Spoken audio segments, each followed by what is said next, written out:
కాజల్ అగర్వాల్ గురించి మనందరికీ తెలిసిందే. కాజల్ ప్రస్తుతం వరుసగా సినిమాలలో నటిస్తూ ఫుల్ బిజీగా గడుపుతుంది. పెళ్లి తర్వాత కూడా కాజల్ అగర్వాల్ వరుస సినిమాలు చేస్తూ దూసుకుపోతుంది. తల్లైన తర్వాత లేడీ ఓరియంటెడ్ సినిమాలకు ఈ అమ్మడు ఓకే చెప్తుంది.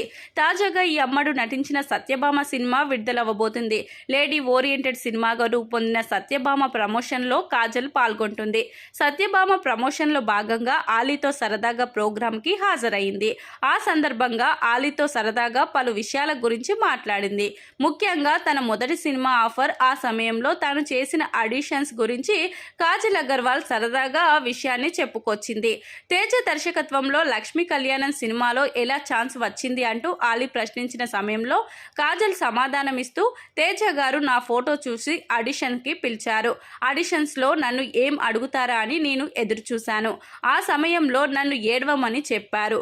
రీజన్ లేకుండా ఏడ్చే ఫీలింగ్ లేకుండా ఎలా ఏడవడం అనుకున్నాను. అప్పుడు మా నాన్న నా వద్దకు వచ్చి నేను ఏడ్చే ఒక విషయాన్ని చెప్పారు. అప్పుడు నాకు ఏడుపు వచ్చింది.